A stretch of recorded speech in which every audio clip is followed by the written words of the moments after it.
வணக்கம் தலைமையிலே. இன்றைக்கு ஆகஸ்ட் மாதம் 18ஆம் தேதி செவ்வாய்க்கிழமை.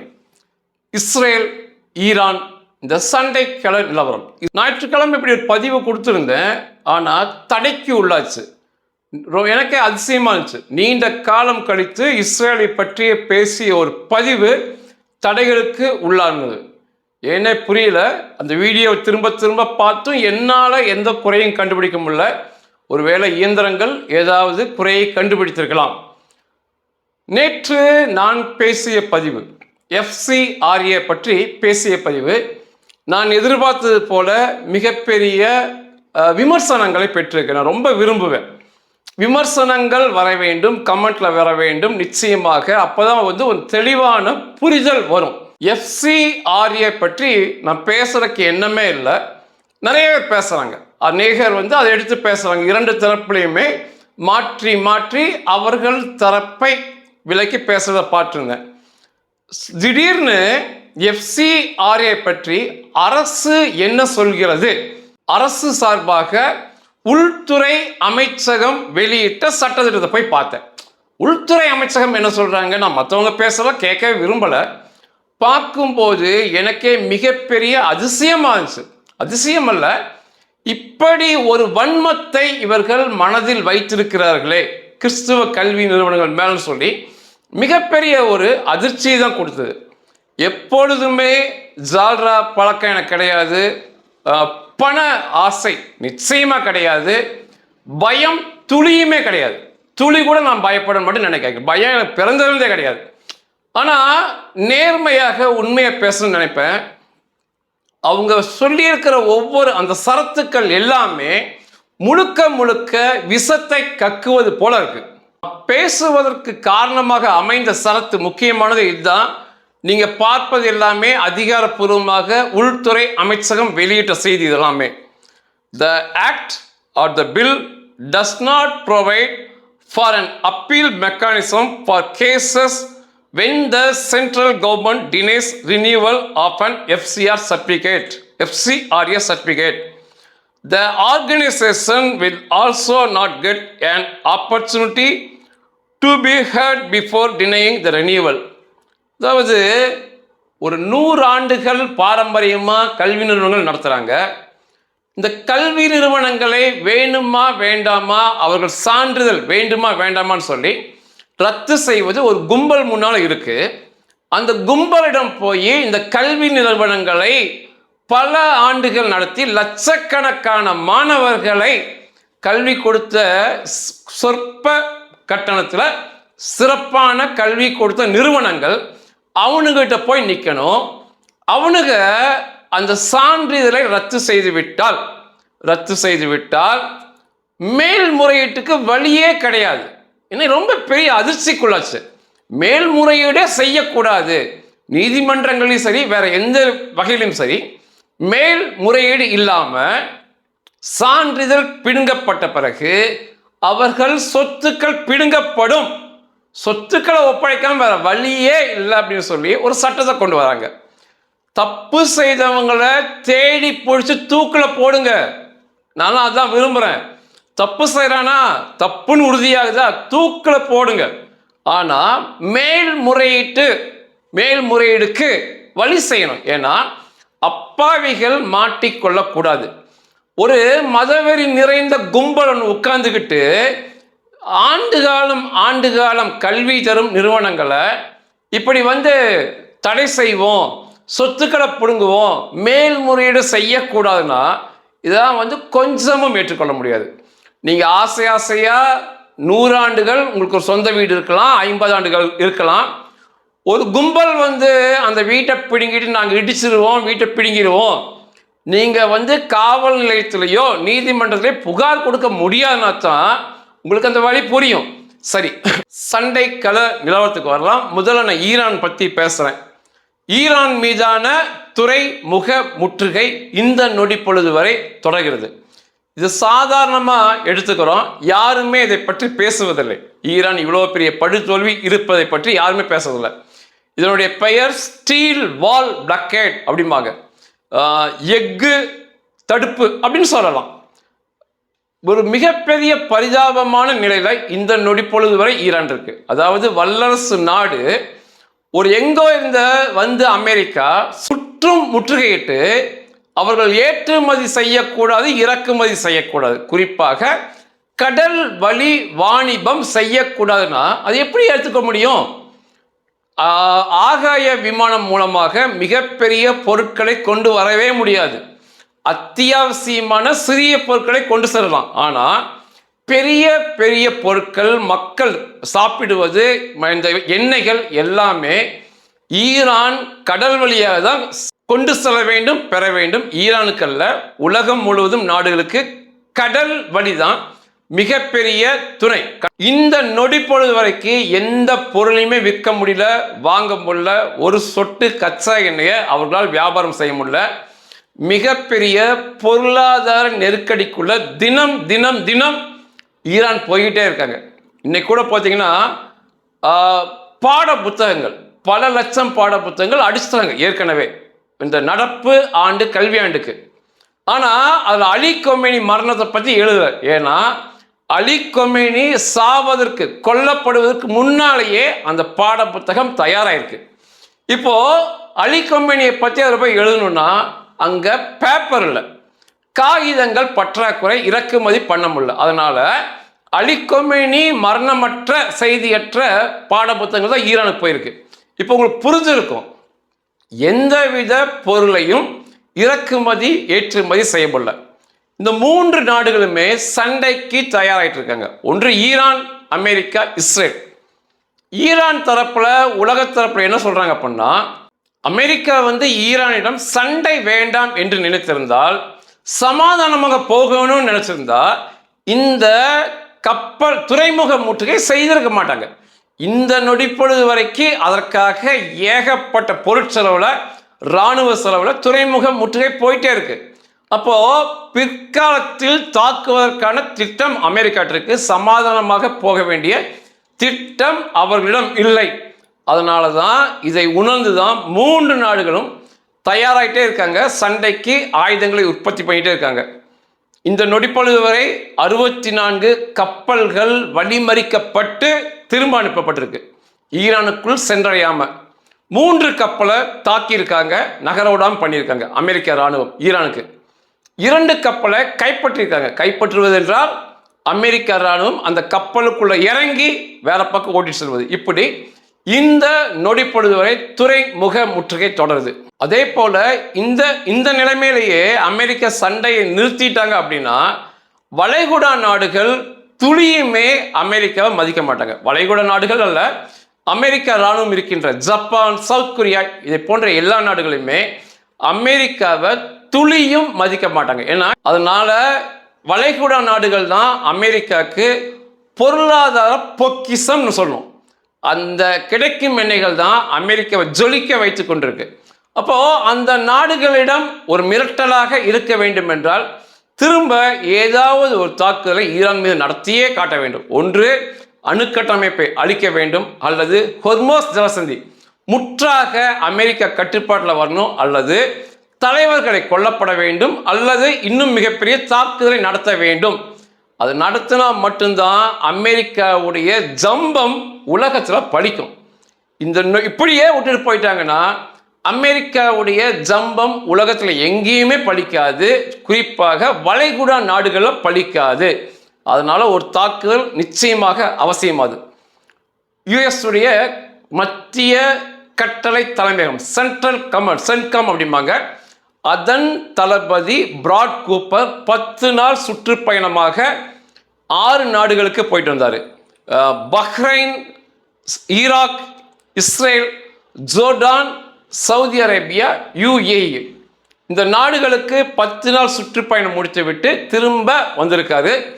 அப்போதான் இஸ்ரேலுடைய முப்படை தளபதியை சந்தித்து ஈரானை தாக்க வேண்டும், அதுவுமே 2 நாடுகளும் சேர்ந்து, இஸ்ரேலும் அமெரிக்காவும் சேர்ந்து தாக்க வேண்டும். தாக்கினால் மட்டுமே ஈரான் வழிக்கு வரும். இது வெளியே அவங்க சொல்லலை, கசிந்த தகவல். இந்த தகவலை இஸ்ரேலுடைய முப்படை தளபதிக்கு சொல்லிவிட்டு தான் பிராட் கூப்பர் திரும்ப அவருடைய இடத்துக்கு போயிருக்காரு. அதே போல தோல்வியில் துவண்டு கிடந்தாலும் இந்த அரபிய இஸ்லாமிய பயங்கரவாதிகள் பொய் சொல்வதற்கு இவங்ககிட்ட பஞ்சமே இருக்காது. அவ்வளவு அடி வாங்கி தலைவர்கள் குடும்பத்தோடு கொல்லப்பட்டவனையே நெத்தன்யாகு மரணம் அடைந்தான் பொய்யான செய்தியை பரப்பி ஒரு சில நாட்கள், கிட்டத்தட்ட ஒரு 4 நாட்கள் இங்குள்ள பிரபல நம்பர் 1 யூடியூபர்கள், செய்தி நிறுவனங்கள் பொய் செய்தி வெளிவிட்டு அவருடைய ஆனந்தத்தை காட்டி கொண்டிருந்தாங்க. ஆனால் அதெல்லாம் எதுவுமே நடக்காது. அதை போல ஒரு செய்தி இப்போ தொடர்ச்சியாக பரவுது. அமெரிக்காவுடைய விமானம் தாங்கி போர் கப்பல் USS ஆப்ரஹாம் லிங்கன், அதை பற்றி பொய்யான செய்தியை வரிசையாக கொடுத்துக்கிட்டே இருக்காங்க. நிறைய பேர் தற்கொலை பண்ணிட்டாங்க அப்படிங்கிறாங்க. அங்கே மிகப்பெரிய பிரச்சனை போயிட்டு இருக்குங்கிறாங்க. பிரச்சனைகள் இருப்பது உண்மைதான். அதாவது இன்னைக்கெல்லாம் சமூக வலைதளங்கள் வந்துருச்சு, எல்லாத்தையுமே உடனே வீடியோ பண்ண முடியுது.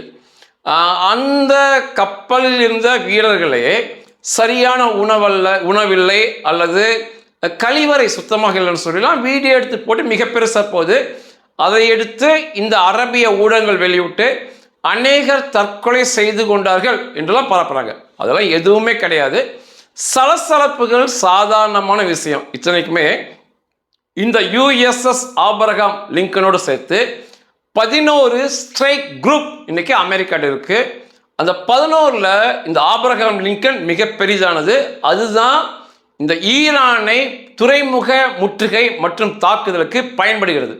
USS ஆப்ரஹாம் லிங்கன் கடந்த நவம்பர் மாதம் இந்த தாக்கும் தொகுப்பை ஈரானை நோக்கி அனுப்புனாங்க. நவம்பரில் கிளம்புனது ஜனவரி மாதம் ஈரானை இந்த ஈரான் பக்கத்தில் சேர்ந்தது. அன்றிலிருந்து இன்று வரை அங்கே தான் இருக்கு. சில ஆயிரம் அமெரிக்க இராணுவ வீரர்கள் அதுக்குள்ளே இருப்பது வழக்கம். அன்னையிலிருந்து நவம்பர்லேருந்து அவங்க வீடுகளுக்கு செல்லலை, பிள்ளைகளை குடும்பத்தை பார்க்கவில்லை.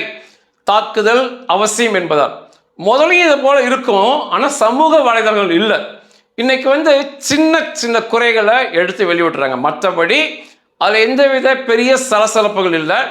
தாக்குவதற்கு தயாராக இருக்காங்க. ஆனால் ஒரே சின்ன குறை, சண்டையில் ஈடுபட்டிருந்தால் அவங்க சண்டையிலேயே மும்முரமாக இருப்பாங்க. அதை விட்டு சண்டை இல்லாதனால தான் இந்த தேவையற்ற பேச்சுக்கள் வருது. ஒன்றா அடிக்கணும், இல்லை அங்கே விட்டு போயிடணும். அதை போன்ற நிலைமை தான். மற்றபடி USS ஆப்ரஹாம் லிங்கன் முழு தயாரான நிலையில் இருக்கு. கடந்த 24 மணி நேரத்தில் ஹொர்மோஸ் ஜலசந்தியை பயன்படுத்தி 8 எண்ணெய் கப்பல்கள் வளைகுடா நாடுகளுக்கு உள்ளே போயிருக்கு அமெரிக்க அனுமதியோட. 4 கப்பல்கள் எண்ணெயோட வெளியே வந்திருக்கு உலகத்தை நோக்கி. 12 கப்பல் உள்ளே போய் வெளிவதற்கு முதல்ல 110 120 கப்பல்கள் உச்சக்கட்டத்தில் போயிட்டு வரும். 10% தான் நடக்குது. என்றாலுமே ஈரானை மீறி நடப்பது இது ஒரு பெரிய விஷயம்தான். இது ஈரான் தரப்பு செய்திகள். 3 பேருமே ஈரான், இஸ்ரேல், அமெரிக்கா சண்டைக்கு தயாராகி ஆயுதங்களை சேர்த்து கொண்டிருக்காங்கதான் உண்மை. அப்படியே பயங்கரவாதிகள் நிறைந்து வாழும் காசாவை பார்த்தோம் அப்படின்னா நேற்று முக்கியமான பேச்சுவார்த்தை ஒன்று நடந்திருக்கு. பேச்சுவார்த்தையில் ஒரு பக்கத்தில் இஸ்ரேல் பிரதமர் நெத்தன்யாகு அவர்கள், மொசாத்துடைய தலைவர் அவர்கள் மற்றும் இராணுவ உயரதிகாரிகள் இவங்க ஒரு பக்கம் ஒன்று. இன்னொரு பக்கம் காசாவை புனரமைக்க போகின்ற போர்ட் ஆஃப் பீஸ் இதனுடைய அதிகாரிகள் ஒரு பக்கம்.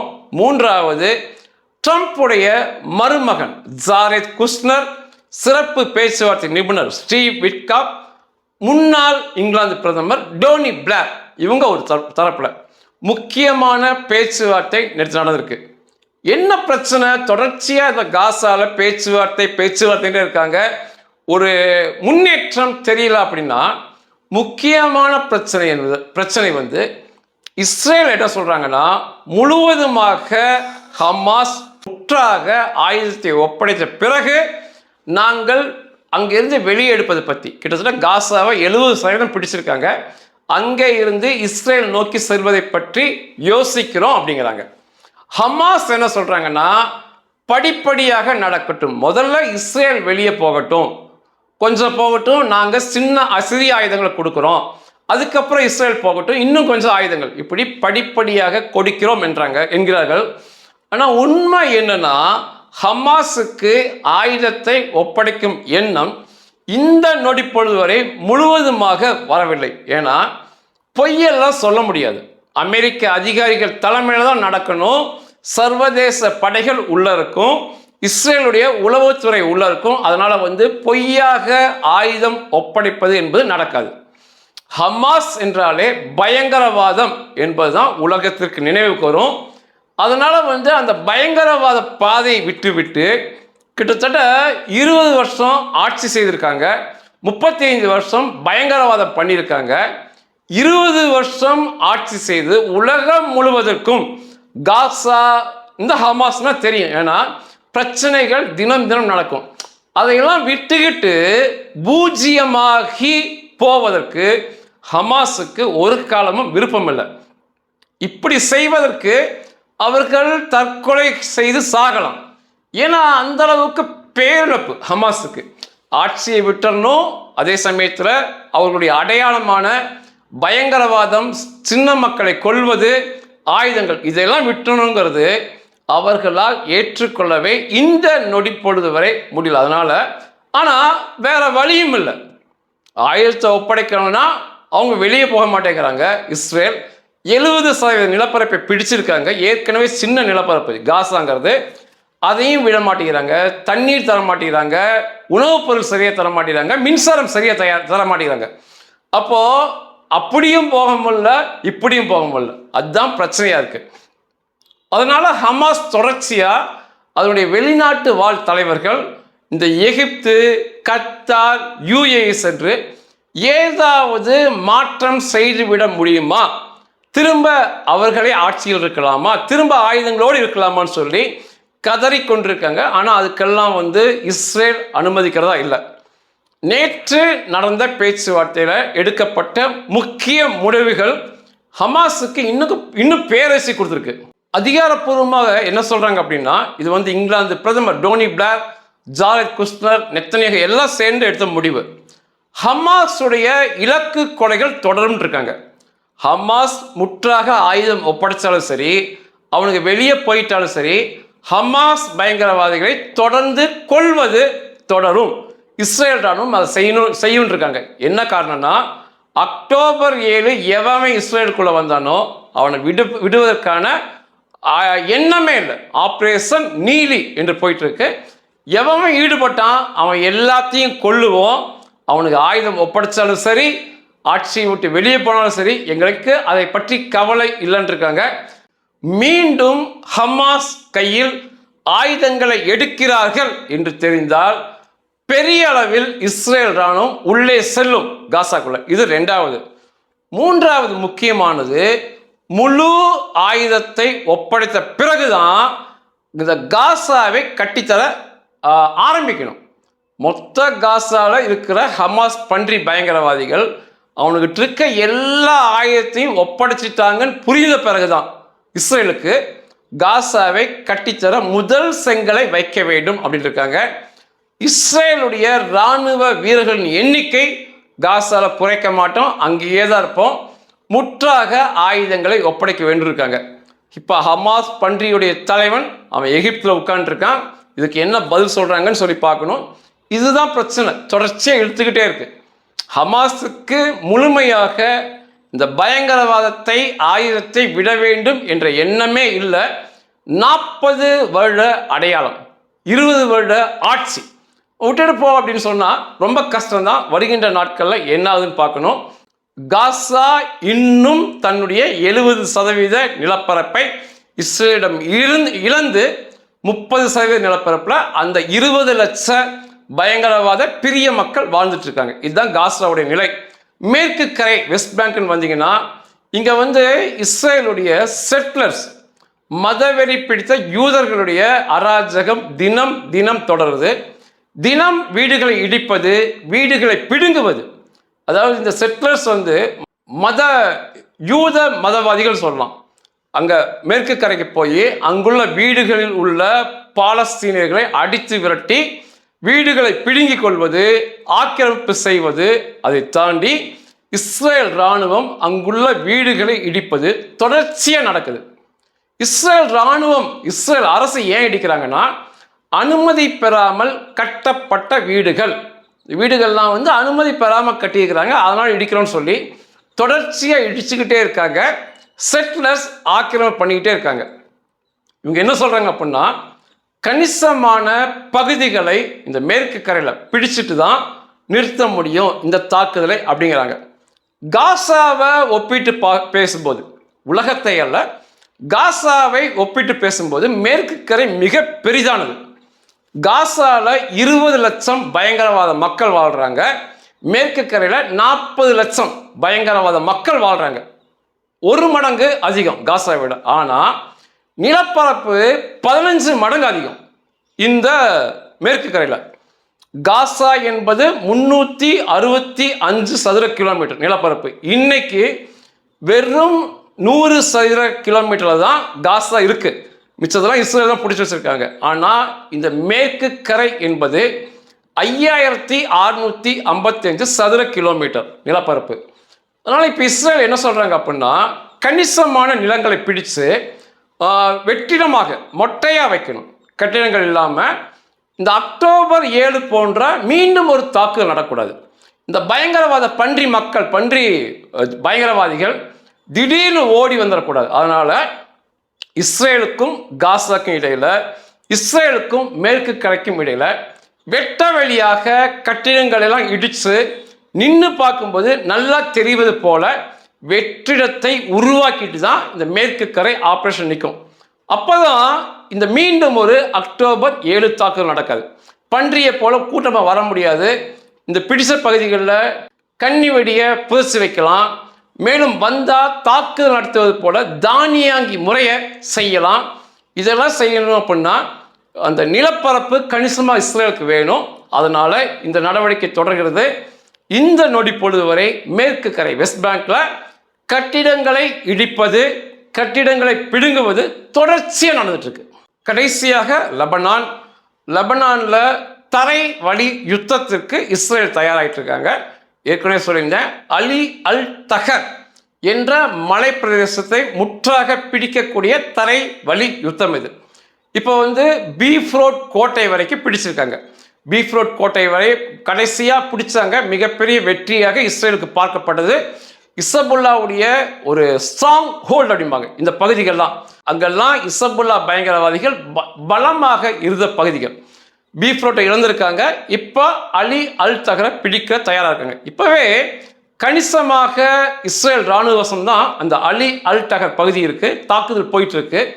முற்றாக பிடிக்க வேண்டும் என்றால் தரைவழி யுத்தம் நடத்தி இஸ்ரேல் இராணுவ வீரர்களை உள்ளே அனுப்பி, டாங்குகளை உள்ளே அனுப்பி முற்றாக பிடிச்சு அந்த பகுதிகளாக இடிக்கணும். அங்கே எண்ணற்ற சுரங்கங்கள் இருக்கு. இன்னைக்கும் சுரங்கத்துக்குள்ள அங்கே பயங்கரவாதிகள் இருக்காங்கன்னு சொல்லப்படுது. இது ஏன் அப்படின்னா பிடிக்கணும்னு ரொம்ப முக்கியமாக நினைக்கிறாங்கன்னா, இது ஒரு மலை பிரதேசம், உயரமான பகுதி. எப்படி சிரியாவில் கோலான் ஹையை பல வருஷத்துக்கு முன்னாடி பிடிச்சு இன்னைக்கு வரைக்கும் இஸ்ரேல் கைவசம் இருக்கு. சிரியா கூட அதனால சண்டைகள் தான், அதாவது பகைமை தான் தொடருது. ஏன் கொடுக்காம வச்சிருக்காங்க அப்படின்னா, கோலான் ஹை அப்படிங்கிறது உயரமான பகுதி. அங்கே இருந்து பார்க்கும்போது முழு சிரியா மற்றும் இந்த பாலைவன பயங்கரவாத அரபு நாடுகளை பார்க்க முடியும். அதே போல தான் அலி அல் தகர் முகட்டு பகுதி மற்றும் இந்த பீஃப்ரூட் கோட்டைகள், இதெல்லாம் உயரமான பகுதி. அங்கே நின்று பார்க்கும்போது முழு லெபனான் மற்றும் இந்த பயங்கரவாத அரபு நாடுகள் தெரியும். கண்காணிப்பதும் எளிது, தாக்குவதும் எளிது. அதனால தான் அலி அல் தகரை பிடிக்க போகிறாங்க. ஒரு கணிசமான இஸ்ரேல் இராணுவ வீரர்களுடைய மரண எண்ணிக்கை இருக்கும். 10 அல்லது 20 இராணுவ வீரர்கள் மரணமடைய வாய்ப்பு இருக்கும். ஆனால் வேற வழி இல்லை. ஏன் இன்னும் தாக்காம இன்னைக்கு வரைக்கும் இருக்காங்க அப்படின்னா, யுத்தத்திற்கு முழுவதுமாக தயாராகி கொண்டு, அதாவது ஈரானோடு சண்டைக்கு தயாராகி விட்டு இந்த அலி அல் தகரை அடிப்பாங்க. ஏன்னா அலி அல் தகர் பகுதியை அடித்தா ஈரான் சொல்கிறாங்கன்னா, நாங்கள் சண்டையில் குதிப்போம், ஏவுகணைகளை அனுப்புவோம் அப்படிங்கிறாங்க. அப்படிப்பட்ட பட்சத்தில் சண்டைக்கு முழு அளவில் அமெரிக்கா தயார் என்று சொன்ன பிறகு இந்த அலி அல் தகர் இந்த ஆப்ரேஷன் நடக்கும். அலி அல் தகர் சண்டைலாம் 1 வாரம் 10 நாளில் முடிச்சுக்குவாங்க. ஆனால் எப்படி சிரியாவுடைய கோலான் ஹையை கிட்டத்தட்ட 50 வருஷத்துக்கு மேலே பிடிச்சு வச்சிருக்காங்களோ, அதே போல் லெபனானுடைய இந்த பகுதிகளை பிடிச்சுக்கிட்டு கொடுக்கவே மாட்டாங்க. உயரமான பகுதிகளில் இஸ்ரேல் இராணுவம் இருப்பது இஸ்ரேலுக்கும் பாதுகாப்பு உலகத்துக்கு நல்லது. அதனால லெபனானோட சமாதானம் இல்லை என்றாலும் பரவாயில்ல, இந்த பகுதிகளை விட்டு கொடுக்கும் எண்ணம் இல்லை. இன்றைக்கு இதுதான் இஸ்ரேல் சுற்றி நிலவரம். இந்த நொடி பொழுது இஸ்ரேல் இராணுவம் காசாவை ஆக்கிரமித்திருக்கிறது, மேற்கு கரையை ஆக்கிரமித்திருக்கிறது, லெபனானை ஆக்கிரமித்திருக்கிறது, சிரியாவை ஆக்கிரமிப்பு செய்துள்ளது. இதெல்லாம் இஸ்ரேல் எல்லையில் இருக்கிற நாடுகள். எகிப்தையும் ஜோர்டானையும் மட்டும்தான் ஒன்றும் பண்ணல. வருகின்ற நாட்களில் அவங்களுக்கு சிறப்பான வைத்தியம் இருக்குன்னு சொல்லலாம். முக்கியமான தகவல், இந்த லெபனான் பிரச்சனையில், அதாவது இந்த இஸ்புல்லா பயங்கரவாதி பிரச்சனைகளில் ஈரானுடைய எந்தவித ஈடுபாடும் எடுபடலை. ஈரான் சொல்லி கேட்காம இந்த லெபனான் அடித்து பிடிச்சிக்கிட்டே இருக்காங்க. ஆனால் வருகின்ற நாட்களில் துருக்கி இதில் தலையிடலாம் என்று தெரியுது. லெபனானை பாதுகாக்க இராணுவ வீரர்களை அனுப்பலாம் அல்லது ஏதாவது ஒரு வகையில் அங்கே உள்ள வரலான்னு தெரியுது. ஏன்னா இஸ்ரேல் லெபனானுக்கு அடுத்து துருக்கி வரும், துருக்கியோட எல்லையா லெபனான் வரும். அதனால லெபனானை பாதுகாப்பது போல உள்ள சண்டைகளை ஆரம்பிக்கலாம் இஸ்ரேல் கூட. ஏன்னா இப்போ துருக்கி கையெழுத்து போட்டிருக்காங்க. துருக்கி அடித்தா பாகிஸ்தான் வரும், சவுதி வரும், விரைவில் அதில் எகிப்தும் சேரும். துருக்கியில் சமீப நாட்களாக லெபனானை பாதுகாக்கிறோம் என்று படைகளை அனுப்பும் எண்ணத்தில் பேசிட்டு இருக்காங்க. ஆனால் இஸ்ரேல் மாபெரும் தாக்குதல் நடத்தும்னு சொல்லி அந்த பயமாக அவங்ககிட்ட இருக்கு. அதனால அதை பற்றி பேச்சுக்கள் போயிட்டு இருக்கு. இதுதான் இன்னைக்கு இந்த இஸ்ரேலை சுற்றிய நிலவரங்கள். திரும்ப அடுத்த பதிவில் சந்திக்கிறேன். நன்றிகள்.